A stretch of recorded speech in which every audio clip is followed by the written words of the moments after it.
교재 56페이지입니다. 예수님은 제자들과 고향을 방문하십니다. 고향 사람들은 안식일에 회당에서 가르치시는 예수님의 모습을 보고 그 지혜와 능력이 어디서 났는지 의아해합니다. 그리고는 예수님을 환대하거나 메시아로 인정하기는커녕 오히려 배척합니다. 이에 고향을 떠나 다른 마을들로 두루 다니시며 가르치셨고 제자들을 2명씩 파송하여 전도 훈련을 시키십니다. 한편 세례 요한은 헤롯 왕의 불의한 행실에 대해 직언합니다. 동생의 아내를 취한 것이 옳지 않은 일임을 당당히 지적한 것입니다. 하지만 자신들의 잘못을 차마 인정하지 못하는 불의한 권력에 의해 결국 죽임을 당하고 맙니다. 6장은 길어서 오늘은 반만 읽었습니다. 앞부분에 예수님께서 고향 땅에서 배척을 당하십니다. 고향에 간다 하는 것은 아는 사람도 많고 금의 환향 이런 말 있지 않습니까? 고향 가면 더 환영을 받으실 것 같은데 고향에서 우리 예수님이 배척을 받으셨습니다. 안타까운 일이죠. 왜 그랬을까? 자, 오늘 본문의 3절 한번 보겠습니다. 예수님께서 말씀을 전하실 때 반응이 이렇습니다. 3절 함께 읽습니다. 시작. 이 사람이 마리아의 아들 목수가 아니냐? 야고보와 요셉과 유다와 시몬의 형제가 아니냐? 그 누이들이 우리와 함께 여기 있지 아니하냐 하고 예수를 배척한지라. 예수님을 보고 하나님의 아들로 인정하는 게 아니라 마리아의 아들이로, 야고보, 요셉, 유다, 시몬의 형 아니냐? 누이 동생들이 우리와 있지 않느냐? 그러니까 예수님을 본질적으로 하나님의 아들 구원자로 본 게 아니라 우리가 알던 어느 집의 아들, 형, 오빠 이렇게 비본질적인 것을 붙잡은 거죠. 우리가 어릴 때 다 봤던 사람인데 이게 비본질을 붙잡아서 본질을 놓친 겁니다. 그래서 첫 번째 기도 제목은 늘 신앙의 본질을 붙잡게 하소서 하는 기도가 필요합니다. 신앙의 본질, 예수님이 출신이 어딘가, 어느 집안인가가 중요한 게 아니라 예수님의 입술에서 나오는 하나님의 말씀이 본질인데 비본질적인 것에, 주변적인 것에 신경을 쓰다 보니까 결과가 어떻게 되었느냐. 4절에 예수님 안타깝게 말씀하십니다. 선지자가 자기 고향과 자기 친척과 자기 집 외에서는 존경을 받지 못함이 없다. 그러니까 선입관과 잘못된 생각에 사로잡혀서 예수님을 하나님의 아들로 인정하지 않는 겁니다. 예수님이 너무 안타깝게 여기셨죠. 결과가 6절에 나옵니다. 5절 보십시오. 거기에서는 아무 권능도 행할 수가 없었다. 다만 소수의 병자에게 안수하여 고칠 뿐이었다. 이건 예수님의 능력이 제한됐다는 말이 아니고 고향 땅에 많은 사람들이 하나님의 말씀을 전하는 예수님의 능력을 본 게 아니라 저 알던 사람인데 저 사람이 뭐 대단해. 어릴 때 다 알았는데 이러면서 예수님께 나와서 예수님 말씀을 듣지도 않고 기적을 사모하는 마음조차 없었다는 거죠. 그러니까 예수님 능력이 고향에서 작아졌다는 말이 아니라 예수님의 능력을 구하러 나오는 사람들이 극히 적었기 때문에 결과적으로 많은 하나님의 능력이 이 고향 땅에서는 행해지지 못했다 하는 이런 뜻입니다. 우리도 항상 누군가를 바라보거나 하나님 말씀을 듣거나 할 때 그분의 입술에서 나오는 하나님 말씀, 그리고 누군가가 여러분과 신앙에 대해서 이야기할 때 그분의 인격이나 주변적인 게 아니라 하나님께서 저분을 통해서 어떤 말씀을 주시는가, 항상 그것에 집중하셔서 항상 신앙의 본질을 붙잡고 나아가시는 여러분 되시기를 주님 이름으로 축복합니다. 자, 두 번째 기도 제목은 주님 믿는 일에 자부심을 갖게 하소서 하는 것입니다. 내가 하나님을 믿는다, 예수님을 믿는다 하는 일에 자부심을 가진 성도가 되어야 한다는 것이죠. 자, 7절 이하에 보면 예수님께서 12제자를 둘씩 파송을 하십니다.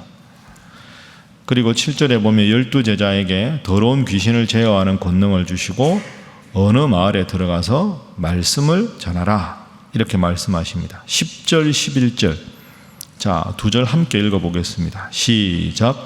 또 이르시되 어디서든지 누구의 집에 들어가거든 그곳을 떠나기까지 거기 유하라. 어느 곳에서든지 너희를 영접하지 아니하고 너희 말을 듣지도 아니하거든 거기서 나갈 때 발 아래 먼지를 떨어버려 그들에게 증거를 삼으라 하시니. 아멘. 어느 마을에 가면 어느 한 곳을 정해서 그 마을에 전도하고 귀신을 쫓을 때까지, 모든 일을 끝날 때까지 그 집에서 유하라. 당당하게 신세를 지라, 이런 말씀이지요. 그런데 11절에 만약에 영접도 하고 하지 않고 듣지도 않으면 발에 먼지까지 떨어버려서 냉정하게 나오라. 예수님이 왜 오늘따라 이렇게 냉정하시나? 여러분, 그렇게 생각하면 안 된다고 말씀드렸죠. 제자들은 거듭 생각해보면 인간적으로 볼품이 없는 사람들입니다. 아주 대단한 능력이나 학식을 가진 사람들이 아니지요. 갈릴리 바다에서 어부들도 있고 세리도 있고 그렇습니다. 그러나 그들의 입에서 나오는 것이 하나님의 말씀이고 그들을 통해 역사하신 하나님을 믿으면 구원을 얻는데, 사람들이 보고 저 사람 뭐 나하고 무슨 관계가 있다고 와서 우리 집에 신세를 지나? 저 사람 입에서 나오는 하나님 말씀이 뭐 그렇게 선하겠나? 뭐 굳이 그렇게 예수를 믿어야 되나? 이러면서 너희의 겉모습만 보고 너희가 가지고 있는 복음의 분명한 진리를 가볍게 여기는 자들에게는 냉정하게 나오라. 여러분, 이것도 비본질과 본질의 문제입니다. 제가 이 본문으로 하면 여러분에게 말씀드린 기억이 나는데요, 암행어사를 기억하라, 이 말씀을 드렸습니다. 암행어사는 신분이, 하나님 이 왕이 신분을 보장했지만 남루한 복장에 행색이 초라합니다. 그러나 암행어사는 언제나 누구 앞에서도 당당합니다. 무엇이 있기 때문입니까? 마패가 있기 때문입니다. 왕이 나를 직접 보냈다. 나는 왕의 대사다. 그러니까 아무리 누가 무슨 핀잔을 주어도 굴하지 않습니다. 오늘 본문의 제자들에게 예수님께서 원하시는 것도 그 장면입니다. 너희가 행색이 남루하다고 문전박대하거든 그냥 나와라. 꾸짖어라. 당당하라. 너희의 마음에는 하나님의 이름이 있고 예수 이름 권세가 있다. 그것이 오늘 본문의 핵심입니다. 그래서 냉정하게 대하고 차갑게 대하라는 게 아니라, 내가 비록 세상적으로 보면 가진 것이 적고 부족하다고 평가하고 비난한 사람이 있더라도 나는 누가 뭐라 해도 하나님의 아들이다. 하나님의 딸이다. 이 거룩한 자부심을 가지고 언제 어디서나 당당하라. 그 말씀입니다. 한번 따라하겠습니다. 나는 하나님의 아들이다.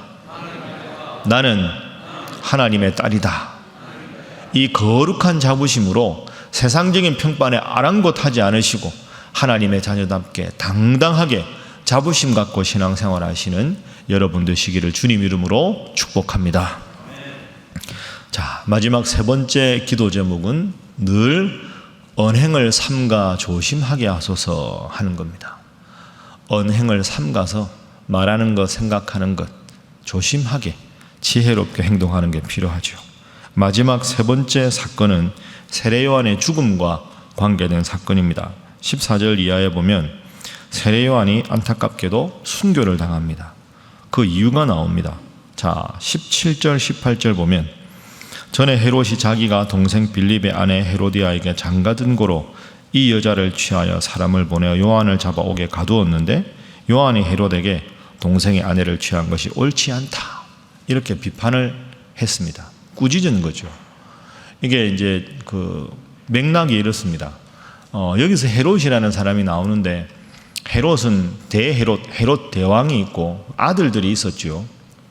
그 아들 중에서 헤롯 빌립 1세라는 아들이 있습니다. 근데 이 헤롯 빌립 1세가 결혼했는데 그 부인 이름이 헤로디아입니다. 사실은 이 헤롯 빌립 1세하고 헤로디아 관계는 이 삼촌입니다. 삼촌. 그러니까 근친끼리 결혼을 한 거죠. 그런데 헤롯 빌립 1세하고 결혼한 다음에 이 헤롯 안티파스가 다른 형제인데 이 헤로디아하고 다시 결혼을 합니다. 그러니까 이 삼촌하고 결혼했다가 그만두고 딴 삼촌하고 결혼한 거죠. 그러니까 헤롯 안티바한테 동생의 아내를 취한 것은 마땅치 않다, 이렇게 말한 것에 대해서 아주 심한 모욕감을 느끼고 붕괴하고 있었습니다. 세례요한과 관계가 좋지가 않았던 거죠. 그러던 차에 헤롯 안티파스가 이제 연회를 베풀었는데 헤로디아의 딸 살로메가 춤을 춥니다. 근데 그 춤추는 게 아주 헤롯의 마음에 들어서 호기 있게 이렇게 외치지요. 뭘 원하느냐? 원하면 이 왕국의 절반이라도 내가 너에게 주겠다. 그러니까 이 살로메가 어머니한테 가서, 헤로디아한테 가서, 어머니, 아버지가 저한테 왕국의 절반이라도 준다는데 뭘 줄까요? 뭘 달라고 할까요?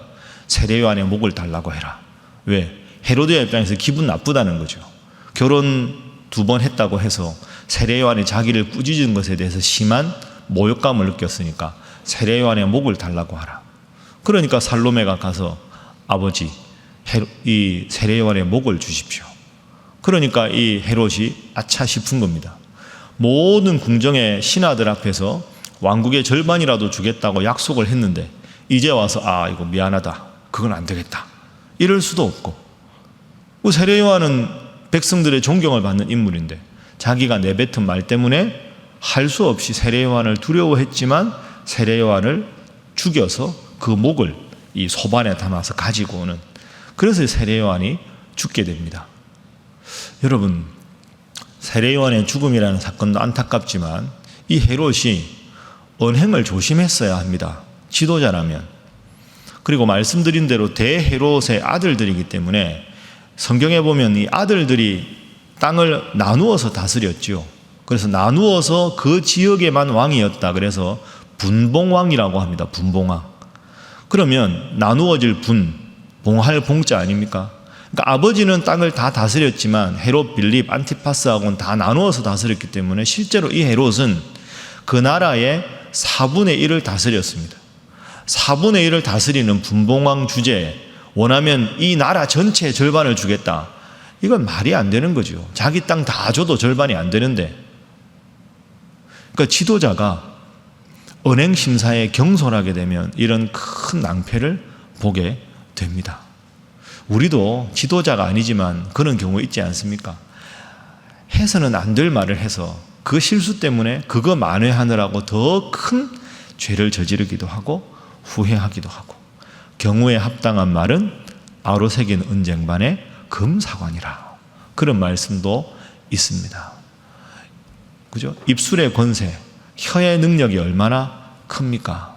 그래서 시편에 보면 나의 입술의 모든 말과 나의 마음의 모든 묵상이 주님께 연락되기를 원합니다.